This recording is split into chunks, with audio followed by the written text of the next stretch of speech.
Question number 99 discuss कर रहे थे। इसमें कह रहा है कि prove that oscillation of electric dipole of dipole moment P and rotational inertia I for small amplitude about its equilibrium position in a uniform electric field. Strength is simple harmonic, also find its frequency. ठीक है, तो देखो stable equilibrium मान लो, electric field को इस direction में show करो और डाइपोल को इस डायरेक्शन में शो करो, तो ये स्टेबल इक्विलिब्रियम है। स्टेबल इक्विलिब्रियम की पोटेंशियल जो होती है माइनस पी डॉट ए बनेगा, माइनस पी बन जाएगा क्योंकि ई और पी के बीच एंगल 0 डिग्री है, ये मिनिमम पोटेंशियल है, तो स्टेबल इक्विलिब्रियम है। ठीक है, अब इसको दूसरे तरीके से भी समझ सकते हो। अगर इस डाइपोल को स्लाइटली घुमाओ, स्लाइटली घुमाओ, स्लाइटली घुमाने का मतलब है कि ये है ना, इसको तुम स्लाइटली टिल्ट करो ऐसे, तो इलेक्ट्रिक फील्ड का फोर्स जो ये है, इसमें नेगेटिव चार्ज इधर होगा, पॉजिटिव चार्ज इधर होगा, नेगेटिव चार्ज इधर होगा, पॉजिटिव चार्ज इधर होगा।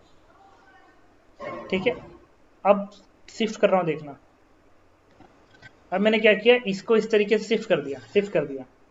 तो ये पॉजिटिव चार्ज है, ये नेगेटिव चार्ज है, तो इस पे इलेक्ट्रिक फील्ड का फोर्स इधर लगेगा, इस पे इधर लगेगा, तो वापिस ला देगा ना इसको। तो जैसे ऐसे शिफ्ट करके छोड़ोगे तो ऐसे ला देगा, यहाँ पे स्पीड मैक्सिमम, फिर ऐसे स्पीड 0, ऐसे ऑसिलेट करता है। यानी अगर स्टेबल इक्विलिब्रियम पोजीशन से अगर तुम इस पार्टिकल को, स्टेबल इक्विलिब्रियम पोजीशन से अगर तुम पार्टिकल को डिस्टर्ब करते हो और रिलीज करते हो तो मोशन ऑसिलेटरी होगा। बट स्क्रीन नहीं दिख रही है क्या? स्क्रीन नहीं दिख रही सर। इस मैं तुम्हें दिख रहा हूँ?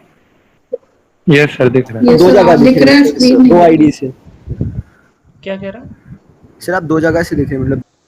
तो मैं कह रहा था जब इसको मैं हल्का सा घुमा के छोड़ूंगा तो फिर वापस यहाँ पे आएगा, स्पीड मैक्सिमम होगी, फिर यहाँ पे स्पीड 0, तो ऐसे ऑसिलेट करेगा ऐसे।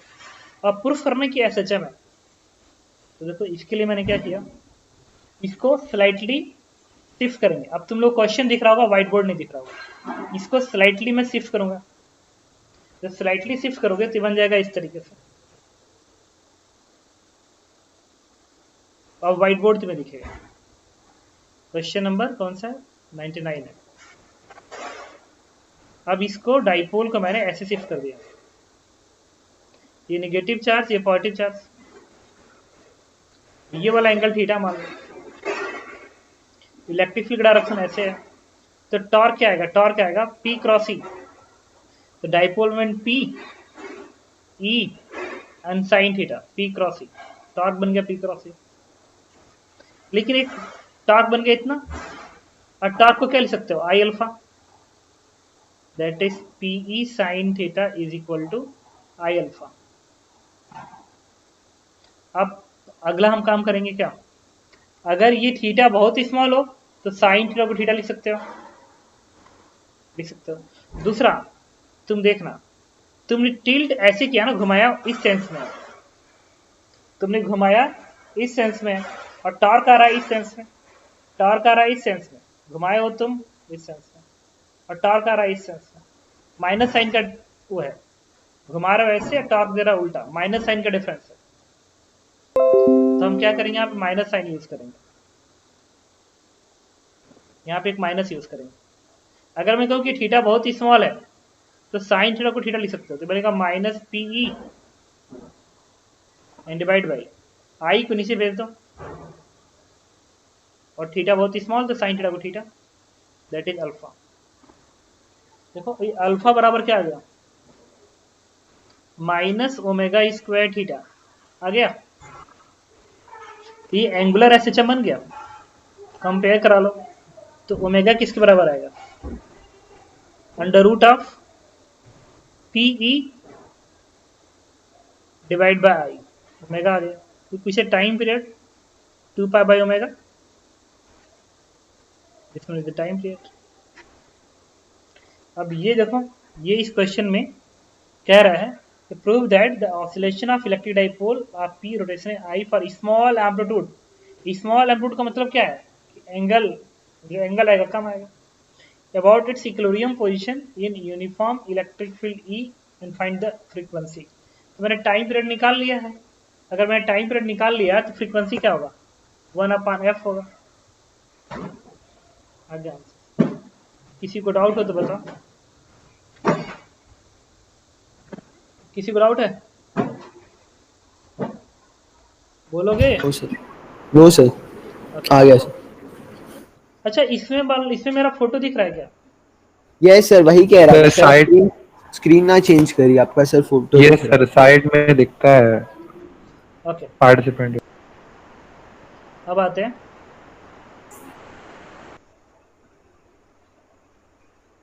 क्वेश्चन पे। 100, 101, सर 101। 101 101। इसमें कह रहा है कि a molecule of substance has permanent electric dipole moment इतना, a mole of substance is polarised by the strong electric field of magnitude इतना, the direction of field is suddenly change by angle 60 degree, estimate the heat released by the substance in alignment the dipole along the new direction of electric field. For simplicity, 100% polarization is the sample. तो इसमें क्या रहा है,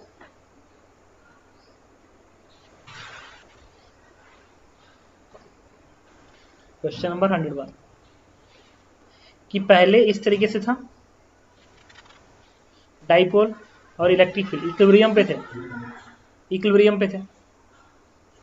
अब क्या हुआ कि तुमने इलेक्ट्रिक फील्ड को, ये इनिशियल t बराबर 0 पे था, अब तुमने क्या किया, इस इलेक्ट्रिक फील्ड को इस डायरेक्शन में कर दिया। अब कितने एंगल पे कर दिया तुमने, 60 डिग्री पे चेंज कर दिया। तुमने 60 डिग्री पे चेंज कर दिया इलेक्ट्रिक फील्ड को।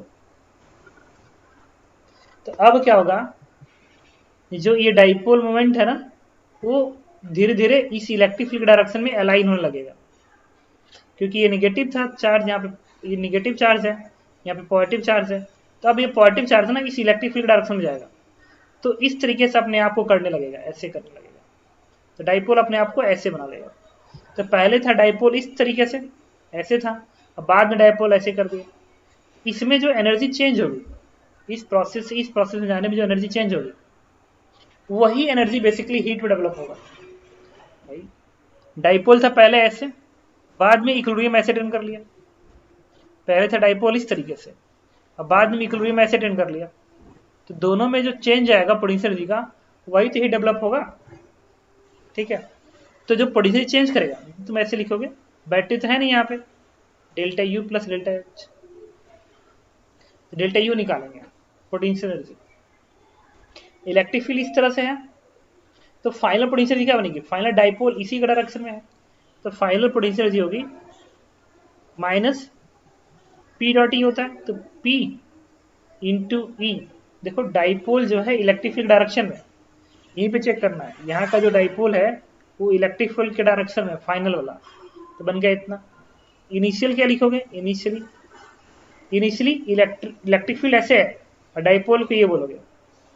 एक्चुअली में फाइनल से तुम वो करोगे ना, डाइपोल ऐसे था, इलेक्ट्रिक फील्ड ऐसे थी, तो ये बनेगी इनिशियल पोटेंशियल एनर्जी।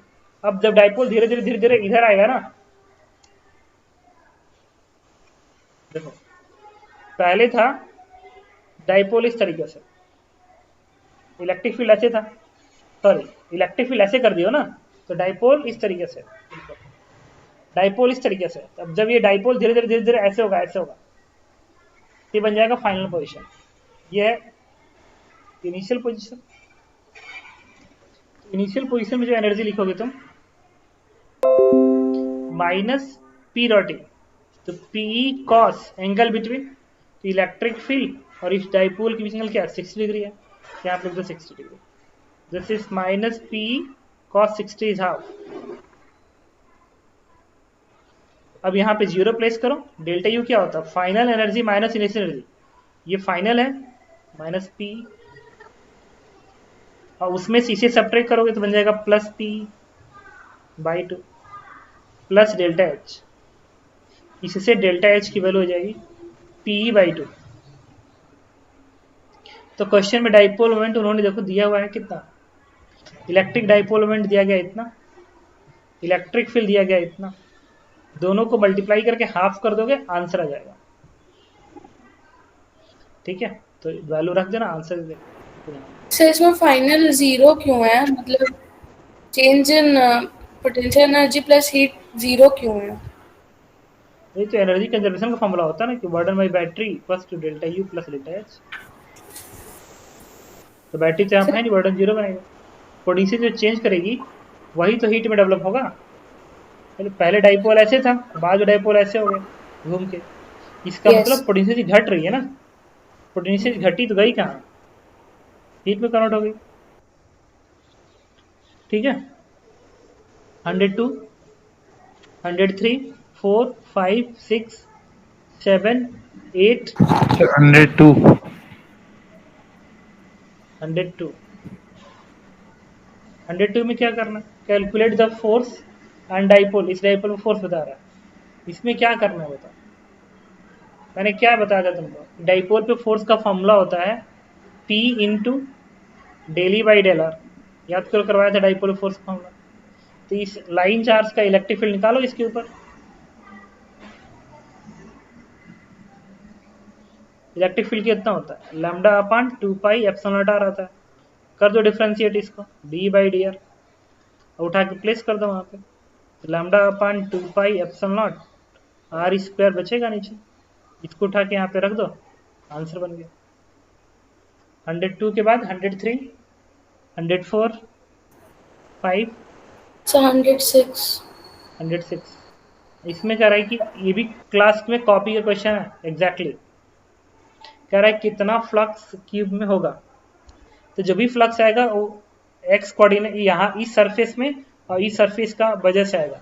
यहाँ पे फ्लक्स लिंक 0 होगा, यहाँ पे भी 0 होगा नीचे वाले पे। क्यों? क्योंकि इलेक्ट्रिक फील्ड लाइंस ऊपर वाले सरफेस पे पैरेलल है। तो जो क्यूब है, जो ये क्यूब है ना, क्यूब में ऊपर वाले सरफेस फील्ड लाइंस पैरेलल है यहाँ पे। तो इससे तो फ्लक्स नहीं देगा, फ्लक्स सिर्फ इस सरफेस से देगा, इस सरफेस से। तो यहाँ का फ्लक्स निकालो, यहाँ का फ्लक्स निकालो, दोनों को सब्ट्रैक्ट कर दो, आ गया नेट फ्लक्स। क्या करेंगे, देखो यहाँ का फ्लक्स क्या आएगा, यहाँ का फ्लक्स निकालो, इनिशियल फ्लक्स। यहाँ का इलेक्ट्रिक फील्ड क्या होगा, एक्स कोऑर्डिनेट यहाँ का 2a है ना, ये दूरी 2a है, यहाँ पे 2a प्लेस कर दो, बन गया E नॉट इंटू 2a का स्क्वायर मल्टीप्लाई बाई एरिया। ये एरिया क्या है, ये that is area is a square. ये इनिशियल फ्लक्स बन गया। फाइनल फ्लक्स क्या होगा, इलेक्ट्रिक फील्ड कहाँ का, ये बड़ा इलेक्ट्रिक फील्ड। तो ये दूरी a है, ये दूरी 2a है, तो यहाँ से लेके यहाँ तक दूरी 3a हो गया ना, 3a उठा के यहाँ पर रख दो एक्स जगह पे, तो बन गया E नॉट इंटू 3a का स्क्वायर। ये बन गया इलेक्ट्रिक फील्ड इंटू ये वाला एरिया, फिर मल्टीप्लाई कर दो area, that is a square. ये बन गया फाइनल फ्लक्स। ये पूछे नेट फ्लक्स कितना इंक्लोज होगा इस लूप से, इस क्यूब से। तो यहाँ पे फील्ड लाइंस अंदर जा रही हैं, यहाँ से बाहर निकल रही हैं, तो क्या करोगे, इसमें से इसको घटा दो, आ गया फ्लक्स इंक्लोज। भाई इतना बाहर निकल रहा है, इतना अंदर, कितना अंदर इंक्लोज है, फाइनल माइनस इनिशियल कर दो, आ जाएगा आंसर, जो कि होगा E नॉट इंटू 3 3 का 9 में से 4 गया 5, e का पावर 4। 107, 108, 109, 10, 11, 12। सर 12th में कह रहा है कि इलेक्ट्रिक फील्ड E आ गया, तो सरफेस पे चार्जेस बताइए। जबकि यहाँ का चार्ज टोटल सिग्मा है, यहाँ का -2 सिग्मा है। फिर व्हाइट बोर्ड पे चलता है।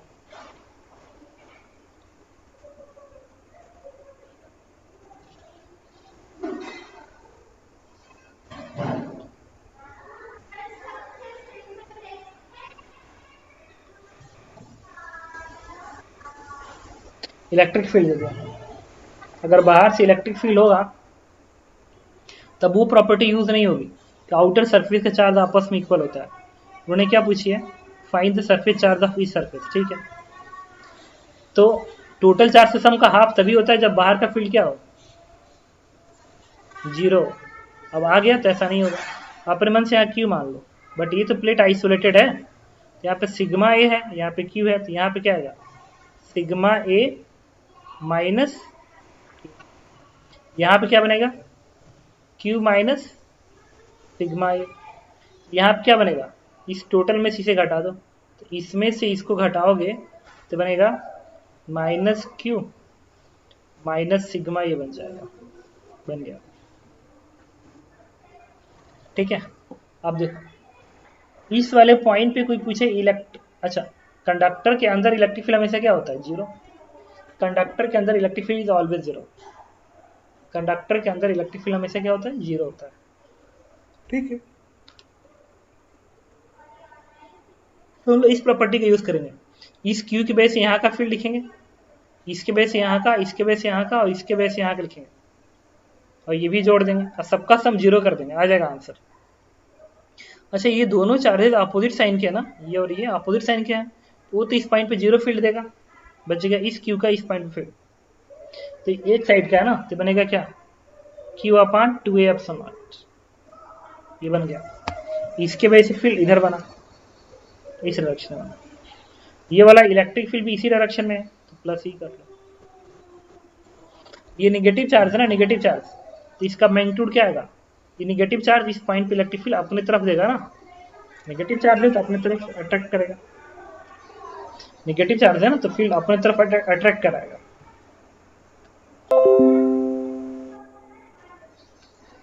अट्रैक्ट कराएगा, तो क्या बनेगा अगेन, लेकिन चार्ज की जगह पे इसका मैग्नीट्यूड लिखना क्या? Q plus sigma A divide by 2a epsilon naught. आ गया फील्ड, तीनों फील्ड मिल गए। इस क्यू की वजह से इधर फील्ड, इन दोनों की वजह से कैंसिल आउट, इसके वजह से इधर फील्ड, और ये वाला इलेक्ट्रिक फील्ड भी इधर ही है, sum and that will be zero because conductor के अंदर फील्ड जीरो होता है।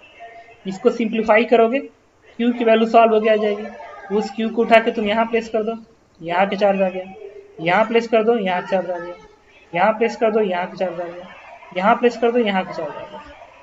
Got it? ओके, कॉपी करो। सर हाँ, बहुत आवाज आ रही है, डिस्टर्बेंस हो रहा है कहाँ से आ जाती है? आपके बैकग्राउंड में बहुत आवाज आ रही है। पीछे से। आप 112 के बाद 113, 14, 15, सर 14 का फोर्थ पार्ट हीट वाला। 14 का फोर्थ पार्ट कह रहा है कि when sphere connected by the conducting wire then find out heat produced in the process। ये भी मैंने क्लास में करा दिया था, याद करो। इसके लिए मैंने एक फार्मूला भी लिखाई थी हीट डेवलप का, दैट इज क्या था, 2C1C2 अपान, अरे इस कैलकुलेशन क्लास में करवाया गया था हीट डेवलप का। सेल्फ एनर्जी का डिफरेंस निकाला था, याद आ रहा है? सेल्फ एनर्जी, इसका सेल्फ एनर्जी निकालो, इसका सेल्फ एनर्जी इनिशियल निकाल लो, और फिर फाइनली सिस्टम की सेल्फ एनर्जी निकालो, दोनों को घटा दो, हीट डेवलप आ जाएगा। ठीक है, यस एक बार कॉपी उठा के देखो, सेम क्वेश्चन। 115, 116, 17, 18, सो 115 115 कह रहा है कि two concentric hollow conducting sphere of radius A and B, इतना इतना, if they are connected by find out final charge. ये सब क्लास का क्वेश्चन है, एक बार कॉपी तो उठाओ, एकदम सिंपल, एकदम सेम क्वेश्चन ही। इलेक्ट्रोस्टैटिक्स खत्म होता तभी मैंने कह दिया था ये पार्ट मुझको नहीं समझ आया है। सर मुझे भी सर एक बार इसके वीडियो देख लीजिएगा सर। प्रॉपर्टीज नहीं समझ आया है, नहीं हो रहा है उसके बाद। कंडक्टर्स एंड क्वेश्चन नंबर 115 इस तरीके से, इसका रेडियस ए है, इसका रेडियस बी है, यहाँ का चार्ज क्या है? QA है, यहाँ का चार्ज क्या है? QB है। क्वेश्चन में क्या कहा गया? एक कंडक्टिंग वायर से कनेक्ट कर दो, ऐसे। अब कह रहा है कि बताइए final charge on inner and outer पे कितना होगा। ये इंटरकनेक्शन ऑफ सेल में मैंने क्वेश्चन कराया था, और क्वेश्चन करा था उसमें कहा था जब कनेक्ट कर देते हैं तो हम लोग क्या करेंगे,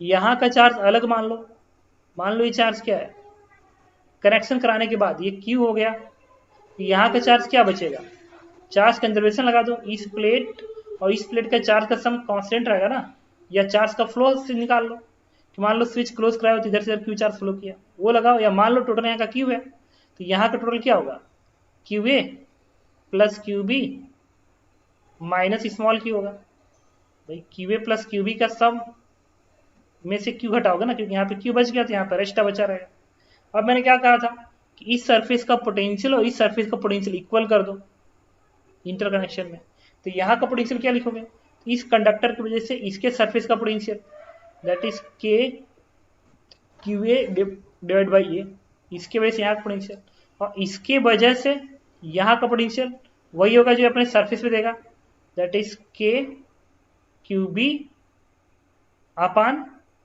बी इज इक्वल टू इस सरफेस का पोटेंशियल, तो इसके वजह से खुद का पोटेंशियल तो K Q B upon B होगा, प्लस इसके वजह से यहां का पोटेंशियल, तो ये वाला पॉइंट इसके लिए बाहर है तो बाहर वाला पोटेंशियल क्या देगा, के स्मॉल क्यू अपान बी। अच्छा यहाँ पे मैंने मिस्टेक कर दिया, ये फाइनल चार्ज लिखोगे ना, ये वाला चार्ज लिखोगे that is Q A minus Q, ये लिखोगे। तो मैंने इंटरकनेक्शन करने के बाद मान ली यहाँ चार्ज क्यू है, यहाँ का टोटल चार्ज निकाल लिया, फिर यहाँ का पोटेंशियल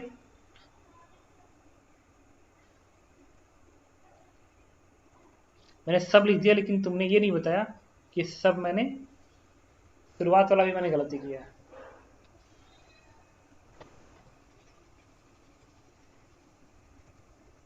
ये सही है।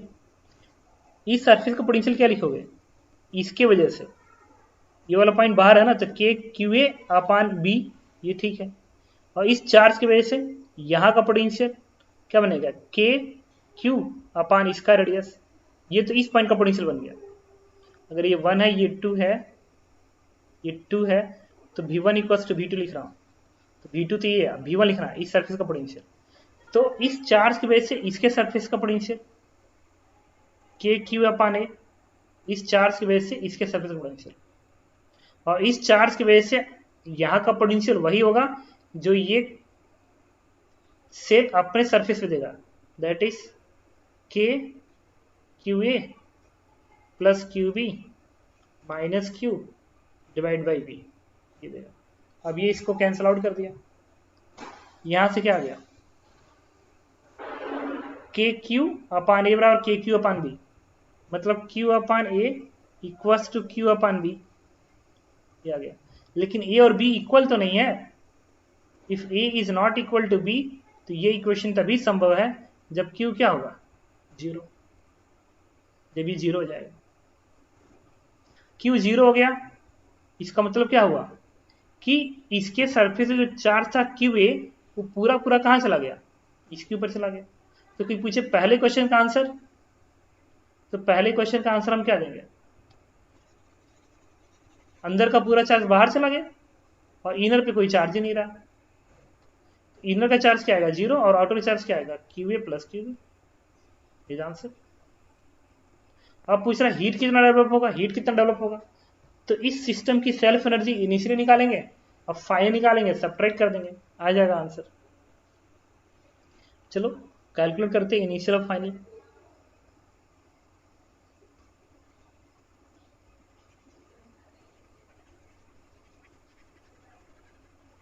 क्या इसमें समझ में नहीं आ रहा क्या क्या मैं बता रहा हूं, बताओ।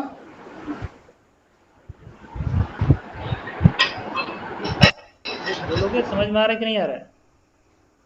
सर एक बार वीडियोस भेज दीजिएगा सर, आपने रिवीजन बैच में उसके। ठीक है,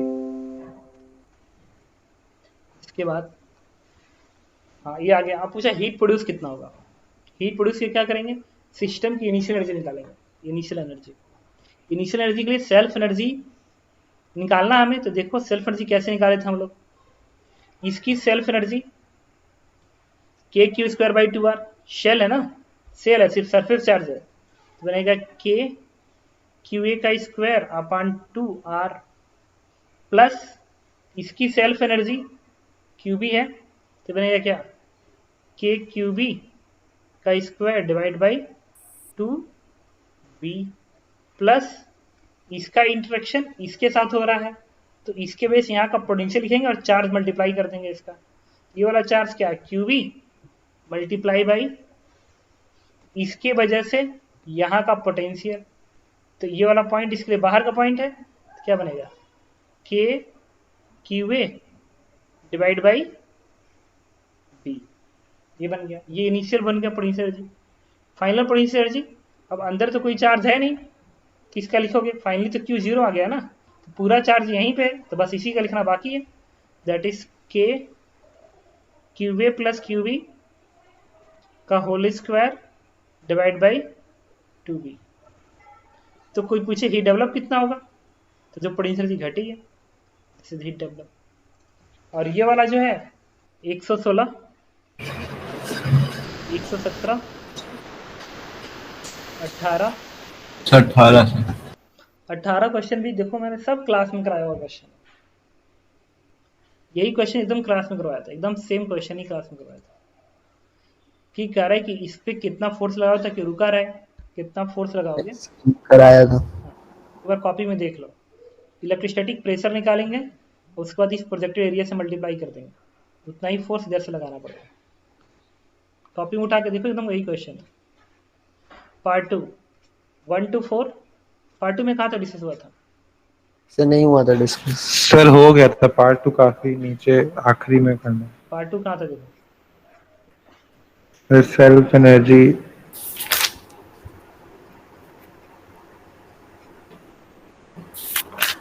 पार्ट 2 में सेल्फ एनर्जी तक शुरू करते हैं। सर एक हेक्सागन वाला आपने बताया था, 6 चार्ज वाला, ये वाला बताओ। सर 49 तक का हो गया था। हाँ सर 49 तक हो गया सर था। 40 सर 48 बता दीजिएगा एक बार। ये वाला 48 कर which of following quantity depend on the choice of zero potential. Choice of zero potential reference पे डिपेंड क्या करेगा, पोटेंशियल करेगा। Work done to move from one point to, मतलब work done to move from one point to other, ये लिखा हुआ है। Work done depend नहीं करता है, charge in potential, change in potential जी डिपेंड नहीं करता है, पोटेंशियल जी डिपेंड करता है।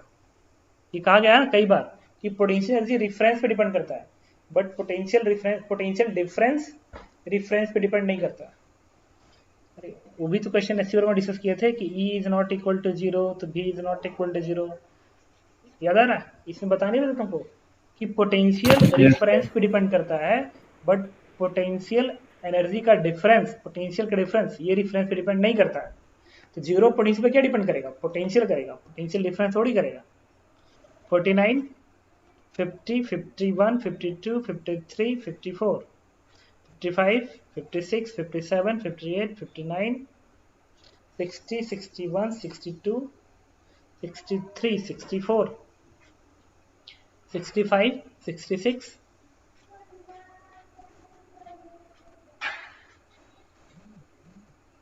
कहाँ गया, 66 के बाद सर 69। सर 69 कह रहा है कि इलेक्ट्रिक डाइपोल और dipole moment P is placed at a origin along the x-axis. The angle made by the electric field with x-axis at point P whose position vector make angle theta with the x-axis. तो याद करो इस point पे कर ये जो angle है, this angle is theta, position vector make angle theta with x axis. तो इलेक्ट्रिक फील्ड पूछ रहा है, तुम्हें याद है इलेक्ट्रिक फील्ड मैंने कहा था कि ये इधर ई आर होता है, इधर ई थीटा इधर ई आर होता है, इधर ई आर होता है, और ई थीटा ऐसे होता है, और इलेक्ट्रिक फील्ड ऐसे आता है, ऐसे आता है, याद करो ऐसे दिखाया था, और उसका ये वाला एंगल मैंने अल्फा दिखाया था, याद करो। तो कोई पूछे इलेक्ट्रिक फील्ड एक्स एक्सिस से क्या एंगल बना रहा है, तो इलेक्ट्रिक फील्ड का एक्स एक्सिस से एंगल ये होगा ना, नहीं होगा? तो अगर ये वाला एंगल थीटा है, दोनों पैरेलल लाइन होंगे ना, ये लाइन पैरेलल थीटा है, तो इलेक्ट्रिक फील्ड का एंगल एक्स एक्सिस से क्या होगा, थीटा प्लस अल्फा, आंसर। ठीक है, कहा था टेन अल्फा 1/2 टेन थीटा होता है, जहाँ पे अल्फा जो होता है इस लाइन का ऐसे होता है, ये वाला एंगल अल्फा है।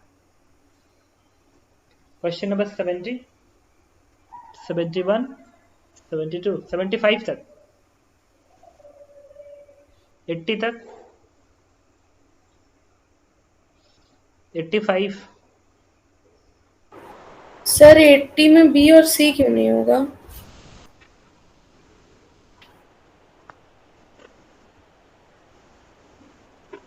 ये भी क्वेश्चन क्लास का क्वेश्चन याद करो, मैंने ये वाला क्वेश्चन कराया था, और इसमें कहा था कि अगर कोई चार्ज यहाँ पे है तो इसका नेट फ्लक्स 0 आएगा इस कर्व सरफेस से, इस पूरे कर्व सरफेस, क्योंकि इसको 2 बार इंटरसेक्ट करेगा, एक बार यहाँ पे एक बार यहाँ पे, तो ये लाइन ऐसे जा रही है, यहाँ बाहर निकल रही है, यहाँ फील्ड नेगेटिव, यहाँ फील्ड पॉजिटिव। उसी तरीके से कह रहा है किस पोजीशन का second charge flux of electric field through the cylinder remain unchanged, unchanged रहेगा, रिमेन अनचेंज मतलब ये वाला पार्ट हटा दो, सिर्फ इतने पार्ट का जो फ्लक्स है अनचेंज रहेगा। Out of with the position क्या कह रहा है, figure shows Q cent open face है, ये ओपन है, तो कंफर्म है कि यहाँ से जो लाइन ड्रॉ करोगे इससे, तो एक लाइन ऐसे ही मिलेगी, ऐसे देखो यहाँ पे ये जो लाइन है ये इस फ्लैट सरफेस को कट कर रहा है, जबकि इस लाइन को ये कट कर रहा है, तो यहाँ पे तो फ्लक्स आएगा, बट ये फ्लक्स इस फ्लैट का है ना, वो कंसिडर नहीं करोगे, तो इस सरफेस में तो आ गया। और यहाँ डी से जो लाइन ड्रॉ करोगे कम से कम 2 बार तो कट करेगा ही, कोई भी लाइन ड्रॉ करेगा देखो इस सरफेस को 2 बार कट कर रहा है, इस सरफेस को 2 बार कट कर रहा है, तो अंदर जाने वाला नेगेटिव तो बाहर वाला पॉजिटिव, तो यहाँ से कोई भी लाइन ड्रॉ करोगे 2 बार कट हो गया, तो उसका फ्लक्स कैंसिल आउट हो जाएगा। बट सी से लाइन ड्रॉ करोगे तो यहाँ पे तो 2 बार कट हो रहा है, देखो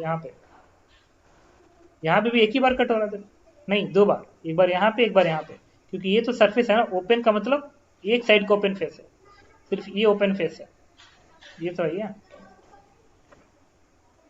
यहाँ 2 बार कट किया तो कैंसिल आउट होगा, बट इसका फ्लक्स यहाँ तो नहीं कैंसिल आउट होगा, क्योंकि ये लाइन इस को थोड़ी कट कर रहा है, वो यहाँ कट कर रहा है, ये फ्लक्स आएगा बट यहाँ से नहीं आएगा, ठीक है।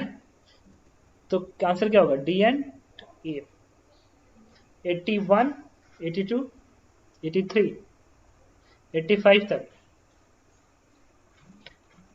90 तक, 95,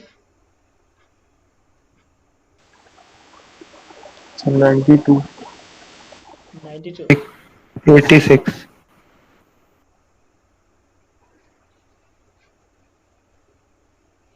करा कि अर्ली मॉडल ऑफ एटम इतना इतना positive charge, Z E surrounded by the uniform density R, electric field distance. इसमें करना क्या है भाई, आर डिस्टेंस पर अगर इलेक्ट्रिक फील्ड निकालना है तो याद करो गॉस लॉ लगा दो इलेक्ट्रिक फील्ड के लिए यहाँ पे, तो इसके अंदर का जो इलेक्ट्रिक फील्ड होगा वो सिर्फ अंदर के चार्ज से आएगा ना, अंदर के चार्ज से आएगा, यहाँ पे लगा दो गॉस लॉ, क्या बनेगा, E इंटू 4πr², ये बन गया क्या, flux equals to Q upon epsilon naught Q, इसके अंदर कितना चार्ज निकालना पड़ेगा, कितना चार्ज होगा, ये चार्ज वो कहाँ का पूछा है, R ग्रेटर देन R पूछा ना, R ग्रेटर देन R पूछा, तो बाहर करोगे ना, बाहर निकालना है, तो ये फ्लक्स आ गया, Q इनक्लोज 0 हो जाएगा ना, जितना पॉजिटिव चार्ज न्यूक्लियस में होता है उतना ही नेगेटिव चार्ज बाहर होता है, तो टोटल चार्ज तो सम 0 नहीं आ गया इसके अंदर, तो electric field will be 0। Okay, Gauss लगा दिया मैंने। इसके बाद 89 तक, 90, ये याद करो, मुझे लग रहा है कि मैं बताया हूँ, 90 क्वेश्चन बता चुका हूँ, कहा था ना इधर से जितने इलेक्ट्रॉन्स निकलते हैं इधर से उतना ही निकलेंगे, तो नेट फ्लक्स इंक्लोज यहाँ पे 0 होगा, याद आ रहा है। 91, 92 भी याद करो, मैं बता चुका हूँ शायद, जहाँ तक मुझे याद आ रहा है। 92 में ये इसके अबाउट सर्कुलर मोशन कर रहा है, circular motion, toward the center जो फोर्स आएगा वही तो mv²/r देगा, और toward the center force q into E बनेगा बराबर mv²/r। और इलेक्ट्रिक फील्ड क्या बनेगा, बाहर वाले की वजह से फील्ड यहाँ पे आएगा नहीं, फील्ड सिर्फ अंदर वाले की वजह से आएगा। तो अंदर वाले की वजह से फील्ड क्या आएगा, ये लाइन चार्ज की तरह से काम करता है। लिख लोगे Q into lambda upon 2 pi epsilon not r बराबर mv square by r। Solve कर दो, v की वैल्यू आ जाएगा। इसके बाद 95 तक, 100 तक, 105, 110, 115, 16, एक्सरसाइज 2 One. 99 सर 101 101 सर 101 ये याद करो, मैंने क्लास में कहा था कि इस तरीके की स्पेशल केस लिखवाया था, कहा था कि अगर ऐसा सर 101 कह रहा हूँ 101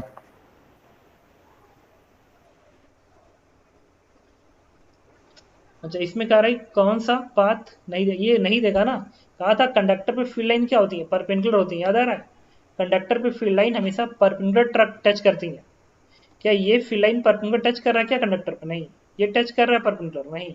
ये टच कर रहा है, नहीं। परपेंडिकुलर टच ये कर रहा है। तो answer will be D part. दूसरा गलती सी में ये है, एक तो परपेंडिकुलर नहीं टच कर रहा है यहाँ पे, दूसरी गलती है कि कंडक्टर के अंदर फील्ड लाइन है, कंडक्टर के अंदर फील्ड लाइन्स होती नहीं है। ये भी परपेंडिकुलर नहीं टच कर रहा और ये फील्ड लाइन्स अंदर दिख रहा है, अंदर होती ही नहीं। ये अंदर तो नहीं है बट यहाँ पे परपेंडिकुलर टच नहीं है ना, नहीं होगा। Answer is D part. Sir ये डी परपेंडिकुलर कैसे है क्या सर, ये परपेंडिकुलर कैसे है डी? अभी तुम्हें कर्व दिखाई नहीं दे रहा है, कर्व कैसे दिख रहा है यहाँ पे, देखो 90 नहीं दिख रहा है कर्व। अगर कोई कहे कि इन 4 ऑप्शन में ए बी सी डी में से कोई एक ही ऑप्शन हो सकता है, कौन सा ऑप्शन ऐसा है जिसमें तुम्हें परपेंडिकुलर नजर आ रहा है, बताओ।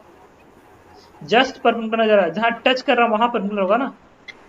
लिखवाया गया था कि electric field lines always make 90 degree at conductor surface, या परपेंडिकुलर लिखा था ना। Electric field line is always perpendicular to conductor surface, याद आ रहा है, कंडक्टर प्रॉपर्टी बताता है। यस सर, तो सर सी अंदर से जा रहा है कि वो बी जा रहा है अंदर से, इसमें कंडक्टर के अंदर से? ये दोनों ही जा रहा है, सी भी जा रहा है। बोल्ड लाइन नहीं दिख रहा, सी की बोल्ड लाइन अंदर, सी की फील्ड लाइन अंदर है कंडक्टर के,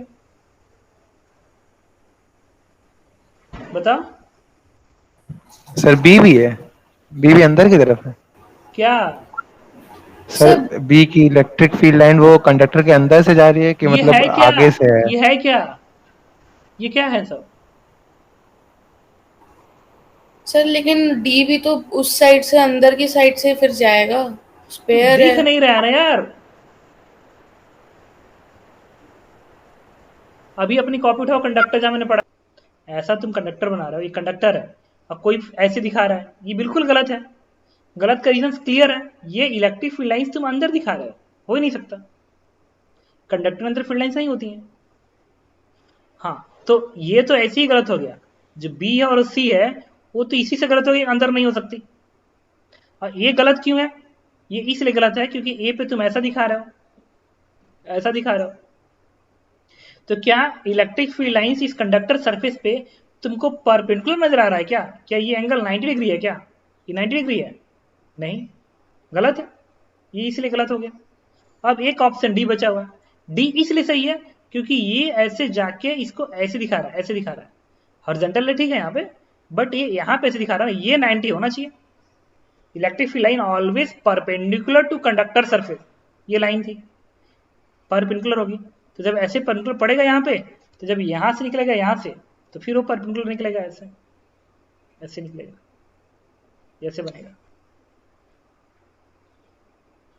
और देखो फील्ड लाइन्स अंदर है, नहीं है, तो डी सही ऑप्शन है। इसके बाद पूछो 102 से लेके 105 तक बता दूंगा, पूछे जरूर। Sir 100 100 102 A neutral metal object is placed near the finite metal plate B carrying a positive charge. Electric force on the object will be. तो देखो ये मेटल है, इस पे पॉजिटिव चार्जेस हैं। ये न्यूट्रल मेटल है, न्यूट्रल होगा तो इसमें बहुत सारे इलेक्ट्रॉन्स होंगे, इस इलेक्ट्रॉन को ये पॉजिटिव चार्ज अपने तरफ खींचेगा, अपने तरफ खींचेगा, तो इधर बन जाएगा नेगेटिव चार्ज, इधर बन जाएगा पॉजिटिव चार्ज। तो देखो क्या ये नेगेटिव इस पॉजिटिव के ज्यादा पास है? हाँ, ये दूरी पास में है, और ये दूरी देखो ज्यादा है, ये दूरी ज्यादा है, तो ये एक दूसरे क्या करेंगे, अट्रैक्ट कर लेंगे, एक दूसरे को अट्रैक्ट कर लेंगे। क्यों? ये पॉजिटिव नेगेटिव के ज्यादा पास है ना, तो अट्रैक्शन ज्यादा लगेगा, और जो वो पॉजिटिव वाला है इस पॉजिटिव से ज्यादा दूर है, तो रिपल्सन कम लगेगा। तो अट्रैक्शन विल बी मोर, इसके इसके बीच में अट्रैक्शन ज्यादा होगा, और इसके इसके बीच का रिपल्सन कम होगा, क्योंकि दूरी ज्यादा है। It will be attract away नहीं, टुवर्ड बी होगा। 103, 105 तक, 110 तक, 15, 109.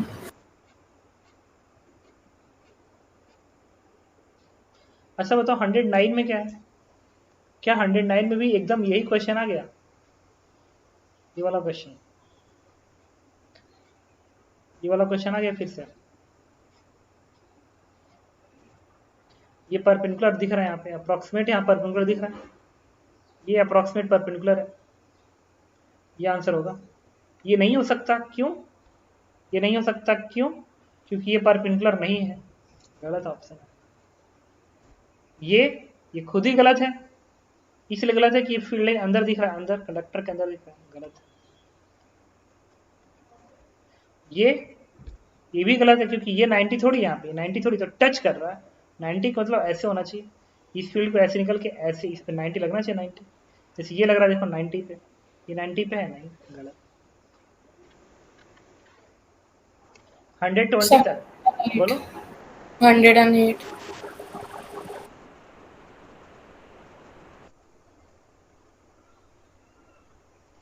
सारा इलेक्ट्रिक फील्ड कहाँ प्रेजेंट होगा? भाई इलेक्ट्रिक फील्ड बाहर प्रेजेंट होगा। क्यों? टोटल चार्ज की वजह से फील्ड आएगा ना, टोटल चार्ज की वजह से फील्ड आएगा।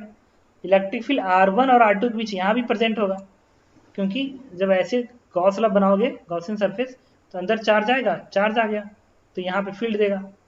यहाँ गॉसियन बनाओगे तो अंदर चार्ज आ गया, अंदर चार्ज आ गया, फील्ड देगा। तो R2 को भी देगा। सर ये मेटालिक स्फीयर है तो कंडक्टर हुआ, कंडक्टर के अंदर तो नहीं होता है ना फील्ड। अंदर फील्ड नहीं होगा, बाहर फील्ड होगा ना। ये मेटालिक स्फीयर है, कंडक्टर है, तो पूरा चार्ज सरफेस पे होगा, तो सिर्फ बाहर फील्ड देगा, अंदर फील्ड नहीं देगा। कंडक्टर के अंदर फील्ड 0 होता है, तो ओनली आंसर सी पार्ट हो जाएगा बस।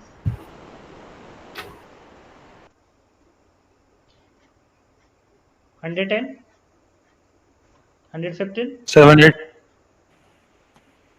क्या चीज? सर 10 वाला। ये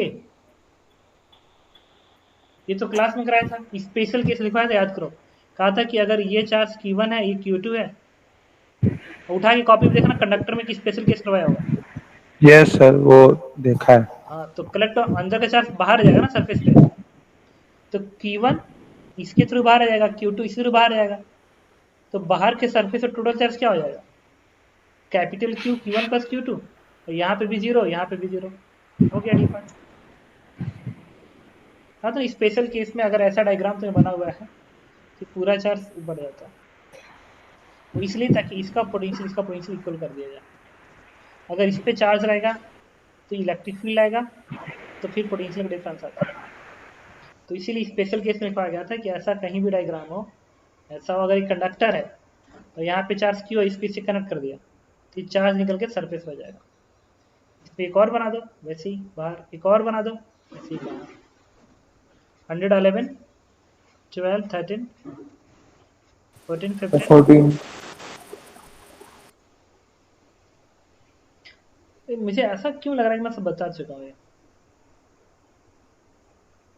ये कंडक्टर है, यहाँ पे पॉजिटिव चार्ज है, ठीक है, तो यहाँ पे निगेटिव चार्ज आएगा और यहाँ पे पॉजिटिव चार्ज आएगा। तो अगर गॉसियन सरफेस ऐसे लोगे तो फ्लक्स क्या आएगा? पॉजिटिव। Answer is positive. ये पॉजिटिव चार्ज है ना, ये इसके इलेक्ट्रॉन क्लाउड को अपने तरफ खींचेगा, यहाँ पे निगेटिव चार्ज आएगा, यहाँ पे पॉजिटिव चार्ज आएगा, तो इस सरफेस से फ्लक्स क्या आएगा? Positive. 115, 16 exercise 2 1 to 5 question number 6 to 10 11 से 15 16 to 19 23 28 तक। सर रुक जाइए, सर ऊपर आइए। A bubble conducting liquid is charged to potential V, radius is A, thickness is T. It is collapsed and droplet form किया, तो नया वोल्टेज क्या हो जाएगा? क्या करेंगे?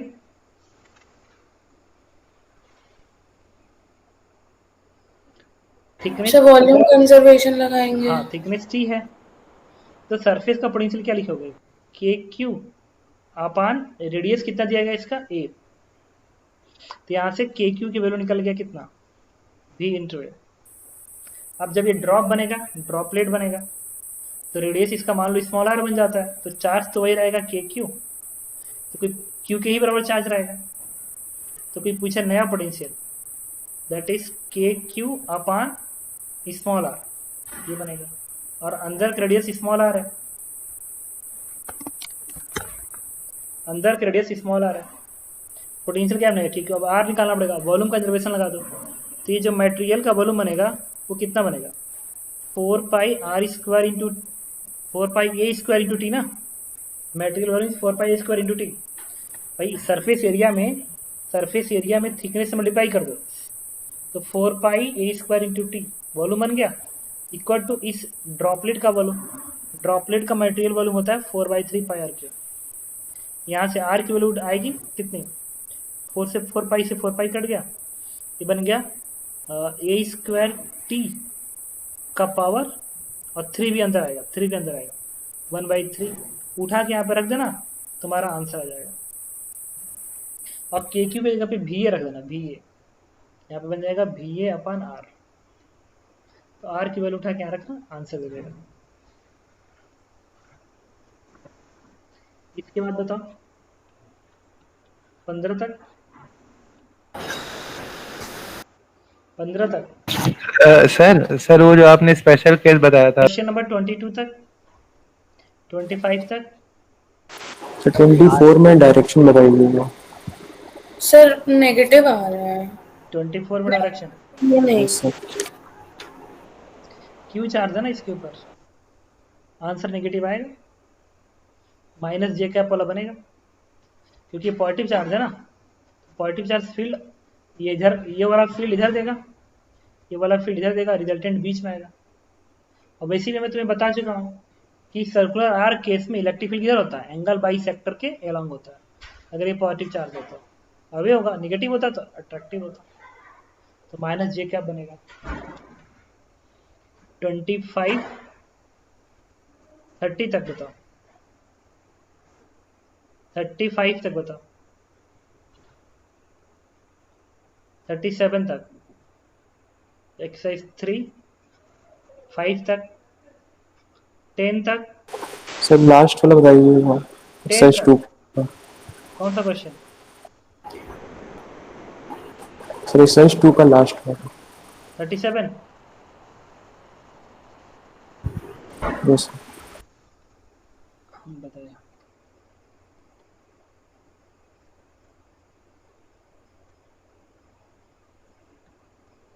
क्या करेंगे? बना लो ऐसे। तो यहाँ का चार्ज Q1, यहाँ का Q2, यहाँ का Q3। तो Q1 क्या लिखोगे? Sigma into 4 pi A square, यहाँ का चार्ज। यहाँ का चार्ज क्या लिखोगे? Q2 सिग्मा इंटू 4 पाई बी स्क्वायर। और कोई पूछे यहाँ का चार्ज बताओ, तो सिग्मा इंटू 4 पाई सी स्क्वायर। अब कोई पूछे यहाँ का पोटेंशियल, इसका पोटेंशियल बताइए। पोटेंशियल क्या लिखोगे? अंदर वाले की वजह से के Q1 अपान बी, क्योंकि बाहर का पॉइंट है। बीच वाले की वजह से के Q2 अपान बी, और अंतिम वाले की वजह से के Q3 अपान सी। हो गया आंसर।